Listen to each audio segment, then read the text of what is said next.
পাগলের নগরে আমার মন বসে না শহরে ইট পাথরের নগরে তাই তো এলাম সাগরে।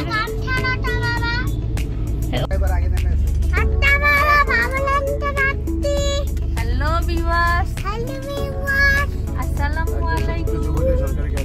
আজকে আমরা ফ্রাইডে আউটিং এ আসছি।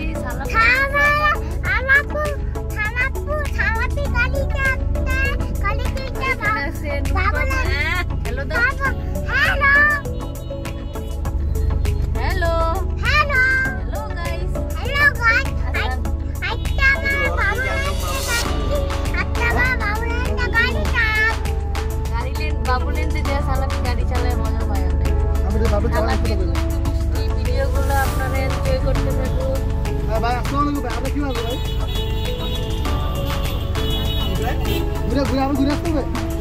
আমরা আজকে সালাফ বাবুকে নিয়ে চলে আসছি বসুন্ধরা সিটিতে লেভেল 8 এর টগি ফান ওয়ার্ল্ডে। যেহেতু সালাফি ইনসাফ সবচেয়ে মজা পায় বাবুল্যান্ডে যেয়ে, সেজন্যই সিদ্ধান্ত হুটহাট করেই নেওয়া।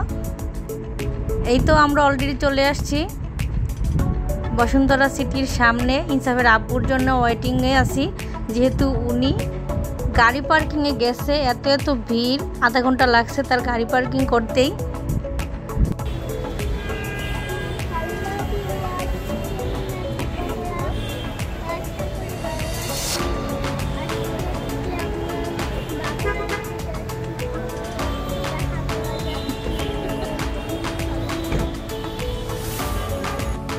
আলহামদুলিল্লাহ আমরা অবশেষে গাড়ি পার্কিং করে চলে আসলাম বসুন্ধরা সিটিতে।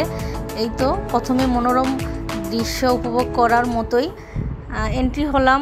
কিছুক্ষণের মধ্যে আমরা লেভেল 8 ফ্লোরে চলে যাব, যেহেতু প্রথমেই প্ল্যান ছিল টগি ফান ওয়ার্ল্ডে যাওয়া। এই যে এখানে একটি সাইনবোর্ড টানানো, টগি ফান ওয়ার্ল্ড। বাচ্চারা খুবই এনজয় করছে।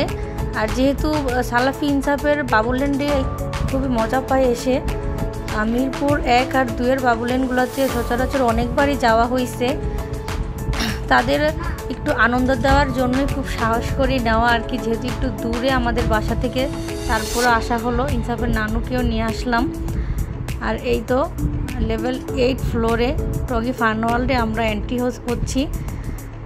আর ছোট প্লাস বড়দের সবারই এন্ট্রি ফি 150 করে। আমরা মোটামুটি 6-7 জন ছিলাম। আর এখানে ভিতরে যে রাইডগুলো এক এক প্রাইজের, 400 থেকে 450-র মধ্যেই সবচেয়ে বেশি। আর এক এইজের বাবুদের একটা রাইড, সেজন্য একটু অসুবিধা হয়ে গেছে, যেহেতু 6+ না হলে কোনো রাইডে 3+এর বাচ্চাদের ওঠা নিষেধ। কিন্তু সালাফ তো নাসরবান্দা, ইনসাফ ভাই যেই জায়গায় যায় তার ওই জায়গায় যাওয়া লাগবে, মানে অন্য কোনো রাইডে সে উঠবে না। ইনসাফ ভাই এখানে জাম্পিংয়ে ঢুকছে, সে এখানেই যাবে। তো কি আর করার, যেই মর্জি সেই কাজ। ওর আব্বুও রিকোয়েস্ট করে বলছে, সালাফির বয়স 6 বছর, কিন্তু ও তো মোটামুটি ম্যাচুরেট আছে অনেক, এইসব খেলনাতে খেলে অভ্যস্ত। সেও তারপরে ওরা ঢোকানোর পরে ও খুবই মজা করছে, এনজয় করছে, ভাইয়ার সাথে খেলাধুলা করতে পারছে। আর অন্য রাইডগুলোতেও খুবই ভালো ছিল। যারা গেমসে পারদর্শী বাবুরা, তাদের জন্য খুবই ভালো একটা স্কোপ, অনেক টাইপেরই গেমস আছে। তারপরে বড়দেরও রাইড আছে কিছু, সব কিছুই মোটামুটি ভালো ছিল। কিন্তু একটা জিনিস আমার তেমন একটা পছন্দ হয় নাই, যেহেতু জাম্পিং প্লাস স্লিপারে বাচ্চারা অনেক টাইম খেলতে পছন্দ করে, কিন্তু ওদের একটা টাইম বাধা থাকে, 10 বা 15 মিনিটের মতো একটা সময় দেয়। 450 দিয়ে টিকিট দিয়ে ঢোকার পরে 10-15 মিনিট খেলার পর বাবুদের তো অতটা মন ভরে না। আর একটু সময় যদি বাড়ায় দেওয়া হয় তাহলে সবচেয়ে বেটার হয়। আর 1 ঘন্টা করে দিলে সবচেয়ে বেশি ভালো হয়। আর সব বাচ্চারা খেলাধুলা পেলে কিন্তু ওদের কখন সময় চলে যায় ওরাই টের পায় না। গার্ডিয়ানরা তো আছেই, ওরা এত মজা পায় সারাদিন বাসায় থাকার পরে বাইরে একটু বের হলে আনন্দ তাদের দ্বিগুণ না 3 গুণ হয়ে যায়। মোট কথা হইল তাদের কোনো আর অন্যদিকে কোনো খেয়ালই থাকে না, খেলাধুলা লাফালাফি, ক্ষুধা লাগছে কি না তারও কোনো এই যে ইনসাফ বাবুর জাম্পিংয়ের জন্য টিকিট কাটা হয়েছে। ইনসাফ বাবুর আব্বু তাকে শক্স পরায় দিতেছে, সেও খুবই এক্সাইটেড। ইনসাফ বাবুরে শক্স পরানো দেখে সালাফ তো খুবই ঘুমাইতেছে, আমারই কেন দিতেছে না, যেহেতু ওর পারমিশন প্রথম ছিল না, তারপর দ্বিতীয়বার টিকিট কেটে ওরে ঢুকানো হয়েছে। মাশাআল্লাহ আমার বাবাগুলো খুবই এনজয় করছে। ভিডিওটি সম্পূর্ণ এনজয় করতে থাকুন। ইনসাফ সালাফি কি মজা করলো। আর যারা যারা এখনও সাবস্ক্রাইব করেননি আমার চ্যানেলটা অবশ্যই সাবস্ক্রাইব করে দিবেন।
এই যে এখানে একটা রাইড বড়দের জন্য 6+ মানুষের জন্যই 115 কেজি হতে হবে 2 জনের ওয়েট। ইনসাফের আব্বুর তো খুবই শখ ছিল এটার মধ্যে ওঠা বোরে নিয়া, নইলে তার ভিডিওই সুন্দর হবে না। খুবই রিকোয়েস্ট করলো, আমি তো ভাই উঠবই না, এতবার না বলতেছে, তাই তিনি কোনো কথাই শুনতেছে না এখানে উঠতেই হবে। আমি বলতেছি এখানে উঠলে ভাই আমি হার্ট স্ট্রোক করবো, মাথা আমার ঘুরায় যাবে। তারপরও সে তো নাসর বান্দা, আমাকে উঠায়া সারবেই আর ভিডিও কোয়ালিটি সে সুন্দর করবেই। যাই হোক, তার কথা মতো চলে গেলাম কাউন্টারে যাওয়ার পরে বলতেছে ওয়েট কত, এজ কত, একটা মানে সব কিছুরই ব্যাপার আছে। এখন 115 কেজি হতে হবে 2 জনের ওয়েট, আর ওনার একাই তো 70-এর উপরে, 70-এর নিচে হতে হবে। আর আমারটা বলতেছে 50 কেজির মধ্যে, সে ওঠার জন্য তার ওয়েটও বলতেছে 70 কেজি, আমার বউয়ের ওয়েট 50 কেজি। এখন লোক তো হাসতেছে না ভাই, রিস্ক নিয়ে ওঠা ভালো না। এই তো অনেকবার রিকোয়েস্ট করার পরও ওঠা গেল না রাইডটার মধ্যে। ওর আব্বুরও মনটা খারাপ হয়ে গেছে, কি আর করার। বাবুদের খেলাধুলা দেখে আমাদের মন আনন্দে ভরে উঠলো। এই তো ছোটোখাটোভাবেই ব্লগটা করার চেষ্টা করলাম খুবই কষ্ট করে। আপনারা সম্পূর্ণ ভিডিওটি দেখতে থাকুন, বাবুদের মজার দৃশ্যগুলো এনজয় করুন। আর এই তো এখানে সালাফ বাবু, নাসরবান্দা বাবু চলে আসছে, সে ভাইয়ার সাথেই খেলবে, অন্য কোনো রাইডে যাবেই না। তার জন্য আবারও টিকিট কাটা হলো। তার বাবা তাকে শক্স পরায়া জাম্পিংয়ের মধ্যে ঢুকাইয়া দিল, সেও খুব মজা করে খেলতেছে। তার দুষ্টু মিষ্টি ভিডিওগুলো এনজয় করতে থাকুন।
সাইমা গেছে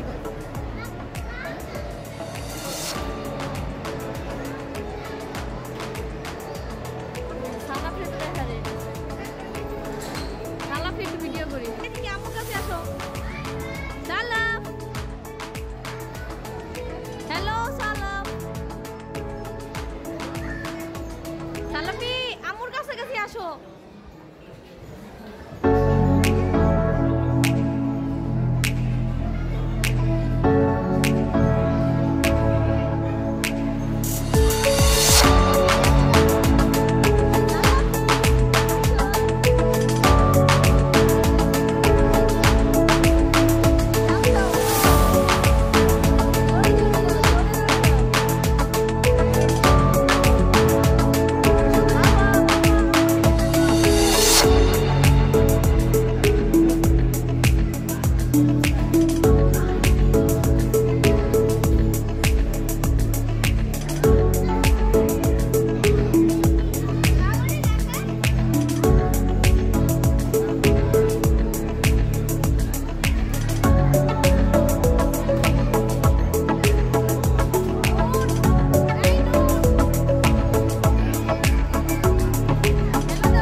শপিং মল মোটামুটি 9টা পর্যন্তই খোলা থাকে, 9টার পর সবই ক্লোজ হয়ে যায়। আর শুধু টগি ফান ওয়ার্ল্ড খাবারের রেস্টুরেন্টগুলো প্রায় 10টার মতোই খোলা থাকে। কিন্তু আমাদের টুকটাকভাবেই খেলাধুলা শেষ হয়ে গেল, আমরা বাসার দিকে রওনা হলাম।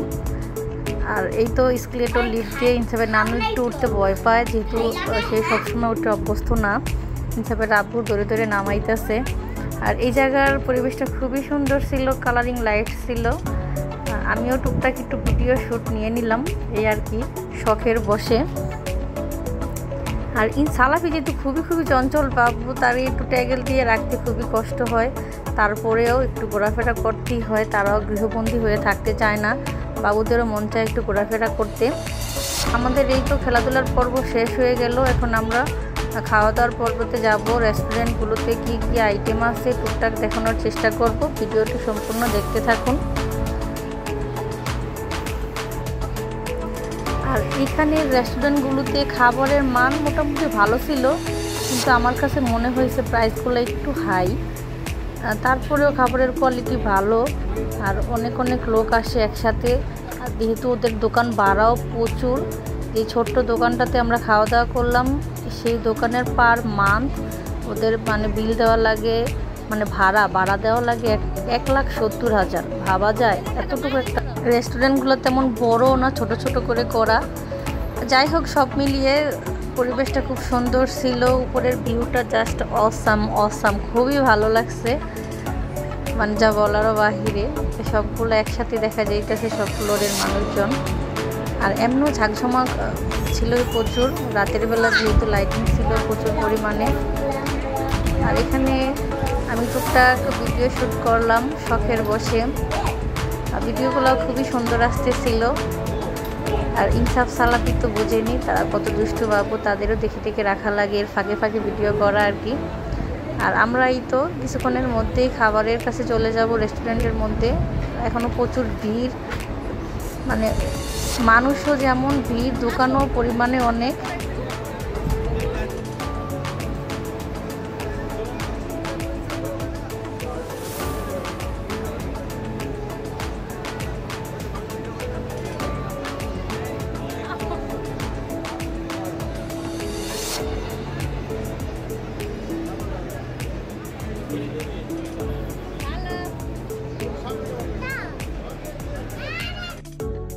আমি একটু পোস্টপাস নেওয়ার চেষ্টা করতেছি, ভিডিওতে স্টাইল করতেছি।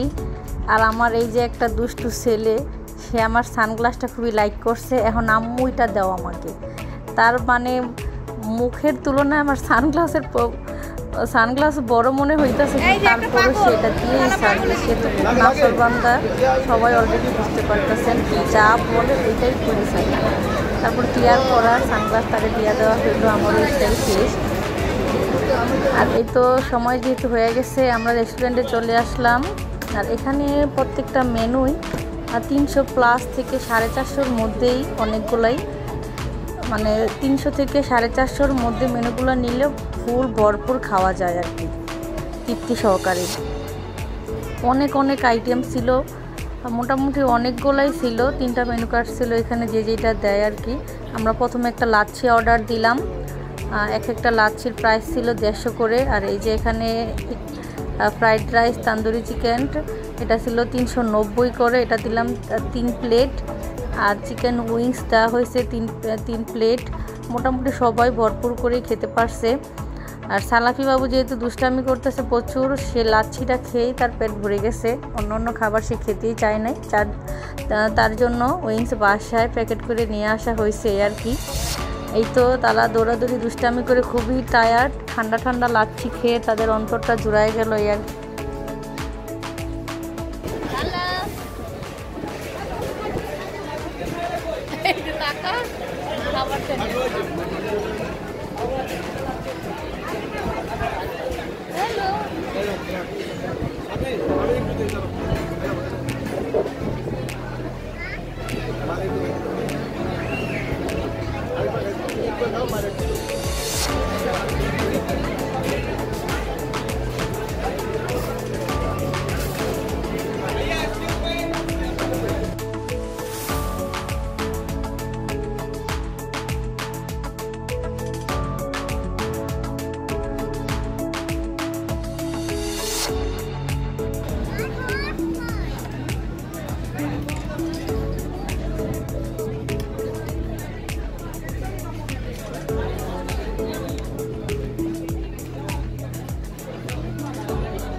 তো আমাদের মোটামুটি খাবারের পর্ব এখানে। আর সব খাবারের একসাথে টোটাল বিল আসছে 2700 টাকা। আমাদের কাছে তেমন একটা আহামরি মনে হয় নাই, যেহেতু আমরা জন ছিলাম, অ্যাডাল্টরা ছিল 4 জন আর বেবিরা ছিল 3 জন। মোটামুটি সবাই তৃপ্তি সহকারে খাইতে পারছে, এটাই আল্লাহর কাছে শুকরিয়া। খাবারগুলো খুবই টেস্টি ছিল। সবচেয়ে মজার ছিল এখানকার লাচ্ছিটা যেহেতু খুবই ঠান্ডা ছিল আর আমরাও গরমে অস্থির ছিলাম, সেজন্য খেতেও খুবই স্বাদ লাগছে, খুবই টেস্টি ছিল। আর ইনসাফের আপুই তো আমি যেহেতু ভিডিও করতেছি, সে ফাঁকে ফাঁকে আমাকে খাইয়ে দিচ্ছে। মাশাআল্লাহ, সবাই আমাদের জন্য দোয়া করবেন। খাওয়া দাওয়ার পর্ব শেষ, আর পাশেই কিছু ছবি তোলার জন্য সুন্দর প্লেস ছিল। এই তো বাপ ছেলে পোজ দিতেছে টুকটাক কিছু মেমোরি ধরে রাখার জন্য, সাথে আম্মুরেও ডাকতেছে ইনসাফ বাবু। আমিও তাদের সাথে জয়েন হলাম স্মৃতিময় কিছু মুহূর্ত ধরে রাখার জন্য, এই আর কি। এই তো ব্যস্ততার ফাঁকে টুকটাক আমাদের ঘোরাফেরা। আর ইনসাফ বাবু খুবই লক্ষ্মী আমার বাবাটা, সে খেয়াল করতেছে আম্মু কেন বাবার সাথে দাঁড়ায় নাই, আম্মু নিচে দাঁড়ায় আছে কেন, সে টাইনা বাবার কাছে আম্মুরে দাঁড়া করায় দিল। সে খুবই ম্যাচিউরড হয়ে গেছে মাশাআল্লাহ। এই তো সারাদিন তাদের দুষ্টামির ফাঁকে এরকম মায়া বড়া কথাবার্তা শুনলে আসলেই পরাণটা জুড়ায়া যায়। ছোটোবেলায় তারা যে দুষ্টামিগুলো করতো, আম্মুরে জ্বালাইতো, আসলে সেগুলোই ভুলা যায়। তাদের এই মায়া বড়া কথাগুলো শুনলে আম্মুর এতটা টেক কেয়ার করে বাবারেও, আমার বড় বাবাটাও বেশি, ছোট বাবাটাও। এই তো মহান আল্লাহর কাছে এটাই চাওয়ার ছিল। সকলের সুস্থতা কামনা করছি। আমার বাবাদের জন্য সবাই দোয়া করবেন, আমার বাপজানরা যাতে ভালো থাকে, সুস্থ থাকে। তাদের টুকটাক ফটোশ্যুট করলাম আর কি, সেগুলো আপনারা উপভোগ করতে থাকুন। ব্রাদার্স ডেইলি ব্লগসের পাশেই থাকুন। অন্য কোনো দিন অন্য কোনো ভিডিও নিয়ে আপনাদের সাথে দেখা হবে। আল্লাহ হাফেজ।